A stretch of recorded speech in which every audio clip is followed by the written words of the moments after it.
Depuis janvier dernier, Nvidia et AMD sortent l'artillerie lourde, le premier pour défendre un territoire durement gagné au fil des ans, le second pour reprendre du terrain sur son principal concurrent après avoir déçu lors des générations précédentes. On a ainsi pu tester une dizaine de cartes cette année et ça y est, on commence à voir le bout du tunnel. Quelle est la meilleure carte graphique en 2025.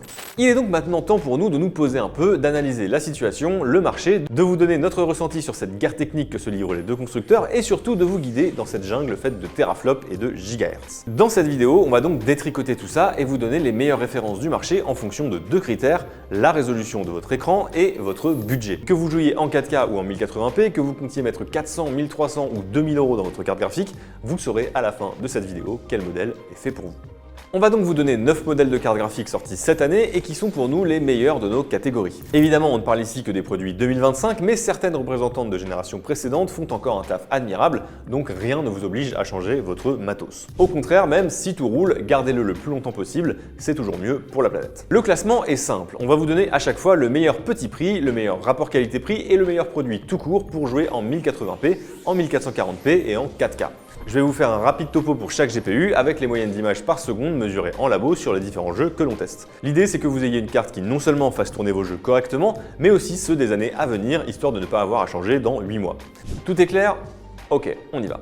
On va commencer avec les joueurs en Full HD qui ont en toute logique un budget généralement plus restreint que les autres en matière de matos informatique. Pour notre premier petit prix, on va donc démarrer autour de 320 € avec la RTX 5060 8Go de Nvidia.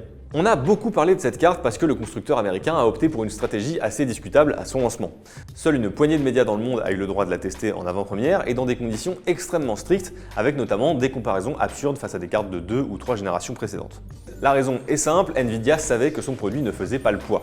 Pourtant, on vous la recommande quand même dans certaines configurations. Et oui, parce qu'avec ses 8 petits gigas de mémoire vidéo, la 5060 n'est finalement viable que si vous jouez en 1080p. Elle bénéficie pleinement des dernières technologies Nvidia comme le DLSS 4 et le Multi-Frame Generation et dispose d'une ventilation bien pensée comme les autres représentantes de la génération 50 d'ailleurs.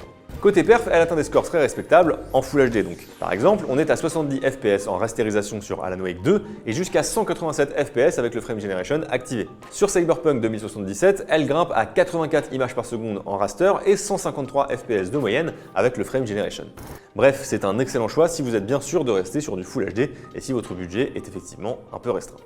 Avec la même résolution mais un peu plus de possibilités financières, on vous conseille cette fois de passer du côté d'AMD avec la Radeon RX 9060 XT 16Go affichée généralement autour de 430 €. L'un des avantages de cette carte, c'est qu'elle vous laissera la possibilité de monter en gamme sur l'écran si vous le souhaitez, puisqu'elle peut s'adapter à du 1440p. Mais c'est surtout en Full HD qu'elle se montre le plus à l'aise et surtout qu'elle devrait l'être pour plusieurs années, chose qu'on ne peut pas garantir pour le jeu en 1440p. Il existe aussi un équivalent AMD au Frame Generation, le Fluid Motion Frames ou FMF, mais celui-ci n'est pas encore dispo sur beaucoup de jeux. Il l'est en revanche sur Cyberpunk 2077 où il permet d'atteindre les 120 images par seconde contre environ 68 en raster. Outre ses perfs plus que corrects, on apprécie aussi la 9060 XT pour son système de refroidissement Gigabyte remarquablement efficace et silencieux.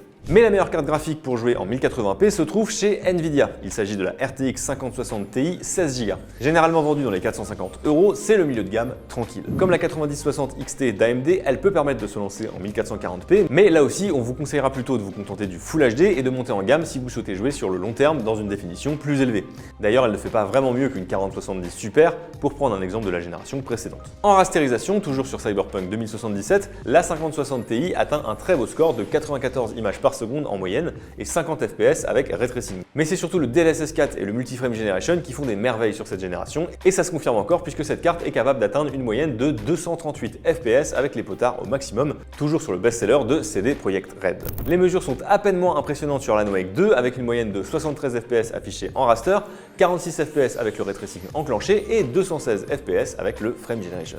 Donc on récapitule, pour les joueurs souhaitant ou contraints de se limiter au Full HD, on vous conseille la RTX 5060 version 8Go en cas de petit budget, la Radeon 9060 XT 16Go de chez AMD pour le meilleur rapport qualité-prix et la 5060 Ti 16Go de Nvidia pour avoir le top du top dans cette définition. On enchaîne avec le 1440p, parfois appelé 2K par abus de langage.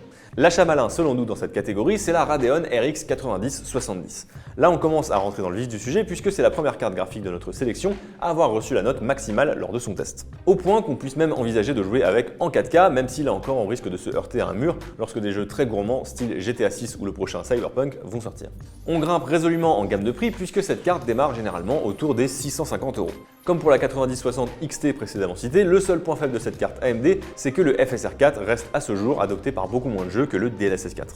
N'empêche que ses performances sont là encore très intéressantes. En rasterisation à 1440p, la RX 9070 a atteint un très honnête score de 84 fps en moyenne sur Cyberpunk, où elle a permis d'atteindre les 141 images par seconde avec le FSR4 et son équivalent du Frame Generation. Elle se débrouille également très bien sur un autre jeu optimisé, Black Myth Wukong, avec 40 fps via le FSR4. Alors certes, le score n'est pas très élevé, mais la plupart des cartes ne font pas vraiment mieux sur le jeu chinois, y compris chez Nvidia, en dehors des références les plus onéreuses.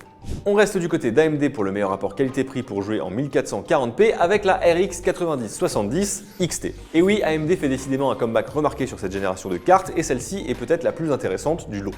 Affichée à 765 €, elle nous a bluffé par son efficacité en rasterisation et en ray tracing.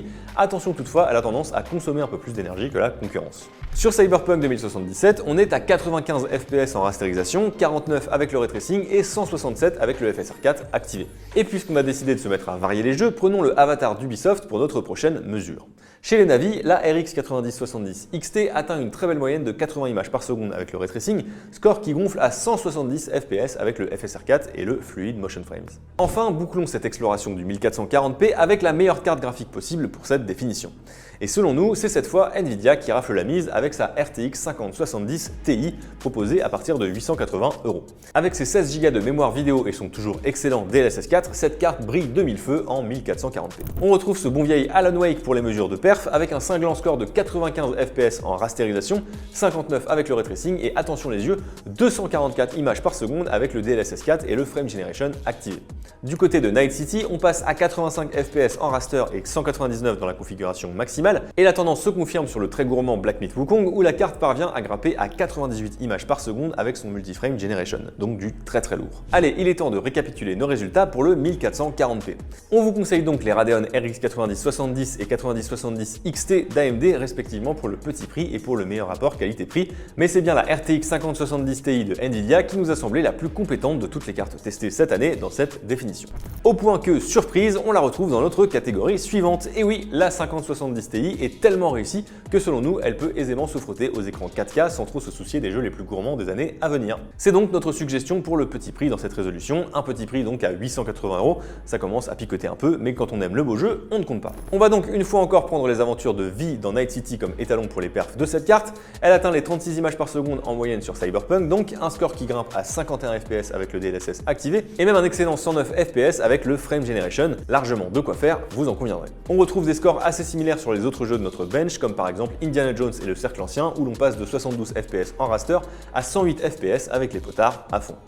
La suite va être assez peu surprenante puisqu'après la 5070 Ti, on va parler de la RTX 5080 qui a 1250 € et selon nous le meilleur rapport qualité-prix pour jouer en 4K. Alors certes, cette carte représente une évolution timide par rapport à la génération précédente, mais le DLSS 4 sublime ses perfs et si tout va bien, de plus en plus de jeux devraient être compatibles dans les années à venir, donc là encore c'est plutôt du future-proof. Sur Cyberpunk 2077, cette 5080 atteint la moyenne de 45 images par seconde en rasterisation, 36 avec le ray tracing activé, 60 avec le DLSS 4 et 128 fps avec le Multi-Frame Generation enclenché. Et dans les cauchemars d'Alan Wake 2, les performances sont excellentes, partant de 62 fps en raster pour monter jusqu'à 163 images par seconde en moyenne avec le Multi-Frame Generation activé. Donc, vous en aurez pour votre argent.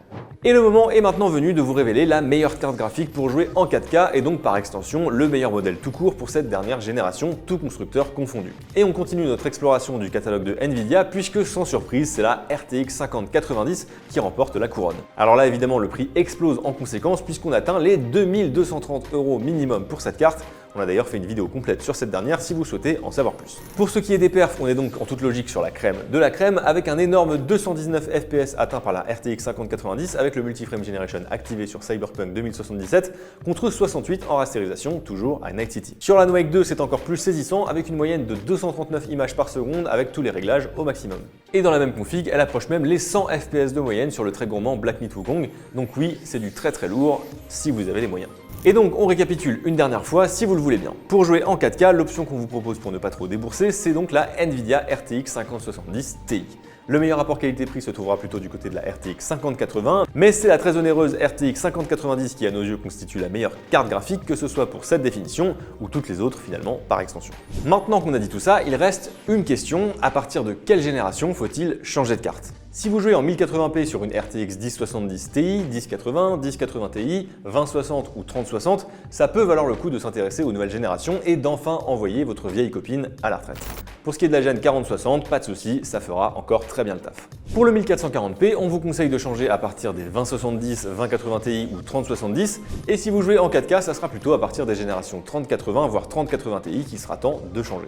Voilà, vous savez tout pour ce petit guide d'achat. On répète qu'à aucun moment on ne vous incite à acheter l'une de ces cartes si vous êtes déjà équipé, mais si vous tenez à vous offrir une carte dernière génération, on espère que vous aurez trouvé de l'aide avec cette vidéo. D'ailleurs, merci de l'avoir regardé jusqu'au bout et n'hésitez pas à nous poser vos questions dans les commentaires s'il vous manque des infos. On se retrouve très bientôt pour d'autres contenus, prenez soin de vous, ciao!